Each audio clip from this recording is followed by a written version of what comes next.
मैंने घर पहुंचकर जैसे ही दरवाजा खोला अंदर से मर्दाना आवाज सुनाई दी। पापा तो 2 दिन के लिए घर से बाहर गए हैं, तो फिर ये आवाज किसकी हो सकती है, मैंने सोचा। आवाज माँ के बेडरूम से आ रही थी। मैंने बेचैनी से माँ के बेडरूम की तरफ कदम बढ़ाए और दरवाजे के सुराख से अंदर झांका। वहां का मंजर देखकर मैं दंग रह गई। दोस्तों, कहानी शुरू करने से पहले मेरी आपसे एक दरख्वास्त है। अगर आपने अभी तक मेरे चैनल को सब्सक्राइब नहीं किया तो अभी सब्सक्राइब करें और वीडियो को लाइक जरूर करें। इससे आपको ऐसी मजीद दिलचस्प वीडियोस देखने को मिलेंगी। तो कहानी को शुरू करती हूँ। मेरा नाम ईशा है, मेरी उम्र 14 साल है। मेरे खूबसूरत नक्शो निगार, बोलती आंखें और कंधे तक लंबे बाल हमेशा सबकी तवज्जो का मरकज रहे। मेरी खूबसूरती देखकर लोग अक्सर कहते कि ये लड़की किसी रसगुल्ले से कम नहीं नर्म और दिलकश है। बस इसका नज़ारा ही जन्नत की सैर के बराबर है। मैं जानती थी कि मैं खूबसूरत हूँ। मेरी जिस्मानी साख्त दिलकश थी और जैसे ही मर्दों के मुंह से तारीफ सुनती मुझे अपना हसन और भी शदीद तौर पर महसूस होता। मैं दिल में बड़बड़ाती, तुम सब मेरे लिए मरो तो मरो, मैं किसी के काबू में नहीं आने वाली।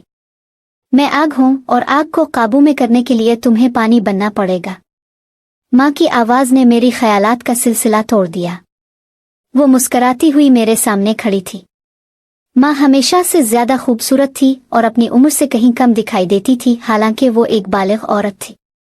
बेटी आज स्कूल नहीं गई? माँ ने पूछा। आज छठी है, मैंने कहा। इस वक्त माँ ने गुलाबी साड़ी पहनी हुई थी और जैसे ही वो मुस्कुराई मैंने महसूस किया कि इसका चेहरा और भी दमक उठा है।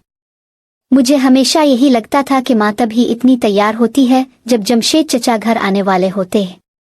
माँ की जिंदगी में ग्रूमिंग का एक खास मकाम था, लेकिन वो हमेशा खास तौर पर जमशेद चचा के आने पर तैयार होती। आज भी ऐसा ही लग रहा था। मैंने पूछा, आज जमशेद चचा आ रहे हैं? माँ हंसते हुए कहने लगी, जाओ अपनी दोस्त नूर से मिलो। मैं हैरान रह गई। माँ, आज आप मुझ पर इतनी मेहरबान क्यों हैं? आप मुझे अचानक नूर के घर क्यों भेज रही हैं? मेरे जहन में बेशुमार सवालात उठने लगे, लेकिन मैंने पूछने की हिम्मत नहीं की।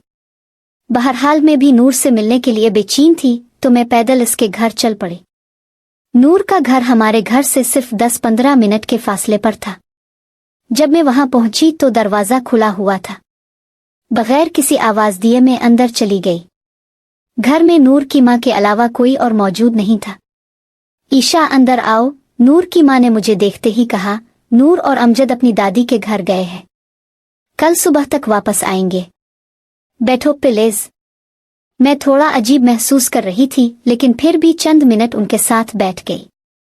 जब खामोशी ज्यादा लंबी हो गई तो मैं उठ खड़ी हुई और कहा, आंटी मैं जा रही हूँ। जब नूर आए तो बता दीजिएगा कि मैं आई थी। ये कहकर मैं घर वापस आ गई। घर पहुंचकर जैसे ही मैंने दरवाजा खोला अंदर से मर्दाना आवाज सुनाई दी। पापा तो 2 दिन के लिए घर से बाहर गए हैं, तो फिर ये आवाज किसकी हो सकती है, मैंने सोचा। आवाज माँ के बेडरूम से आ रही थी। मैंने बेचैनी से माँ के बेडरूम की तरफ कदम बढ़ाए और दरवाजे के सुराख से अंदर झांका। वहां का मंजर देखकर मैं दंग रह गई। अंदर माँ और जमशेद चचा मौजूद थे। वो दोनों बहुत खुश दिखाई दे रहे थे और एक दूसरे की आंखों में मोहब्बत से देख रहे थे। माँ ने जमशेद चचा के पेट में गुदगुदी की, जिस पर वो बेसाख्ता हंसने लगे। ये मंजर मेरी बर्दाश्त से बाहर था, लेकिन मैं कुछ बोल नहीं पा रही थी। जमशेद चचा ने कहा, तुम्हारा शौहर हमजा कोई आदमी नहीं, वो एक बेवकूफ है। जमशेद चचा की बात पर माँ हंसने लगी। हमजा तो बस एक पर्दा है जिसकी आड़ में मैं तुम्हारे साथ हूँ। मैं जानती हूँ कि ऐसे शौहर को किस तरह अपनी उंगलियों पर नचाना है। मैंने जिंदगी में पहली बार इतना जानदार और जोशीला मंजर देखा था। दिल में एक अजीब सा एहसास था। माँ किसी और के साथ खुशी के लम्हात गुजार रही थी और ये बात मेरे लिए बहुत तकलीफ दे थी। अगर ये सब वो मेरे वालिद के साथ कर रही होती तो शायद मुझे इतनी तकलीफ ना होती, लेकिन यहाँ मामला बिल्कुल मुख्तलिफ था। इसी लम्हे मैंने देखा कि दोनों थक कर अलग बैठ गए, जैसे 2 शिकारी एक दूसरे से जंग लड़कर आराम कर रहे हों। माँ ने हाथ का इशारा किया और कहा, यहाँ मेरे पास आओ। जमशेद चचा उठकर जाने लगे, लेकिन माँ ने उनका हाथ पकड़कर कहा, क्यों? दिल भर गया है। अभी रुक जाओ, ईशा आ गई तो मुश्किल हो जाएगी। जमशेद चचा ने थके हुए लहजे में कहा, ठीक है, अब बंद करो, कहीं ईशा वापस ना आ जाए। माँ ने कहा, ईशा तो अपनी दोस्त के घर गई है, वो अभी वापस नहीं आएगी। लेकिन मैंने ये बात सुन ली थी और मेरे जिस्म में एक सर्द लहर दौड़ गई। मैं फौरन अपने कमरे की तरफ भागी और बिस्तर पर गिर गई। दिल में अजीब सा गुस्सा और उलझन थी। मैंने खुद को संभाला और सोचा कि माँ की जिंदगी उनकी अपनी है, वो जो चाहे करें। लेकिन जो कुछ मैंने देखा वो मेरी नजरों से छुपाया गया था और ये बात मुझे बुरी तरह चुभ रही थी। इतने में मुझे दरवाज़ा खिलने की आवाज़ आई। मैं जल्दी से बिस्तर से उठी और कपड़े बदलने लगी ताकि माँ को लगे कि मैं अभी अभी नूर के घर से वापस आई हूँ। इतने में माँ मेरे कमरे में दाखिल हुई। माँ ने मुझसे पूछा, कब आई हो? मैंने कहा, अभी आई हूँ, नूर घर पर थी। माँ ने मुझे गौर से देखा और फिर बाथरूम में चली गई। मुझे एहसास हुआ कि शायद माँ को शक हो गया है। जब माँ बाथरूम में गई, मैं अपने कमरे में अकेली बैठी सोचने लगी। जो कुछ मैंने अभी देखा था वो मुझे हज़म नहीं हो रहा था। मैं अपनी माँ के बारे में ऐसे ख्यालात कभी नहीं सोच सकती थी, लेकिन अब जो कुछ मैंने देखा था इसके बाद उन ख्यालात को नज़रअंदाज करना मुश्किल था। तकरीबन 10 मिनट बाद माँ अपने बेडरूम में वापस चली गई और जमशेद चचा घर से जा चुके थे। मैंने जानबूझकर उनके सामने ना जाने का फैसला किया था।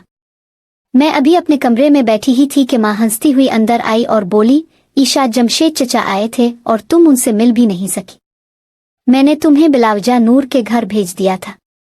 आओ मेरे साथ, मैं तुम्हें कुछ दिखाती हूँ। माँ ने मेरा हाथ पकड़ा और मुझे अपने कमरे में ले गई। वहाँ बिस्तर पर बहुत से कपड़े बिखरे हुए थे, सब मेरे लिए। माँ ने मुस्कुराते हुए कहा, जमशेद चचा तुम्हारे लिए ये सब कपड़े लाए हैं, देखो कितने अच्छे हैं। मैंने कपड़ों पर नजर डाली, सभी बहुत खूबसूरत थे। माँ की बात सुनकर मैंने कहा, मम्मी, चचा बहुत प्यारे हैं, और ये कहकर माँ को गले लगा लिया। माँ का चेहरा खुशी से चमक उठा, लेकिन मेरे दिल में कुछ और ही चल रहा था। चचा ये सब क्यों कर रहे हैं? क्या वो वालिद से माँ को छीनना चाहते हैं? क्या मैं उन कपड़ों को कबूल कर लूं? मुझे महसूस हुआ कि माँ शायद उन तोहफों से मुझे अपने हक में करना चाहती है। वो जानती थी कि अगर उसकी बेटी इसके साथ है तो सब कुछ आसान हो जाएगा, क्योंकि माँ कभी मुझसे दूर नहीं रह सकती। मैंने सोचा, चुल्लू, जब माँ जमशेद चचा के साथ खुश हैं तो मैं क्या कह सकती हूँ? वालिद माँ को खुश नहीं रख पा रहे हैं। मुझे माँ पर गुस्सा करने या उन्हें इल्जाम देने का कोई हक नहीं है। ये सोचते हुए मैं हंस पड़ी और कहा, मम्मी, चचा वाकई ख्वातीन के फैशन की बहुत समझ रखते हैं। ये कपड़े बहुत खूबसूरत हैं। माँ ने जवाब दिया, और तुम्हारा बाप? वो तो कुछ भी नहीं जानता। ये कहकर माँ का चेहरा जज्बात से भर गया और उसकी आंखों में नमी आ गई। मुझे साफ नजर आ रहा था कि माँ को वालिद से नफरत हो चुकी है। मैंने माँ का हाथ पकड़ा और कहा, मम्मी, मैं आपके साथ हूँ। क्यों खुद को उदास करती हैं? पापा को अपनी जिंदगी जीने दें और आप अपनी जिंदगी माँ ने मुझे गले लगा लिया। मुझे अंदाजा नहीं था कि जब मियाँ बीवी अपनी जिंदगियों में अलग हो जाते हैं तो उनके बच्चे किस कर्ब से गुजरते हैं। मैंने सोचना शुरू किया, जब वालिद काम के सिलसिले में बाहर जाते हैं तो वो क्या करते हैं। शायद उनका भी किसी और से ताल्लुक हो, लेकिन मैं नहीं जानती। अब मैं सिर्फ अपनी माँ को गलत क्यों समझूं? वालिद भी शायद कसूरवार हो। इस ख्याल ने मेरे दिल में एक नया सवाल पैदा कर दिया और मैं खामोशी से अपने कमरे में वापस चली गई।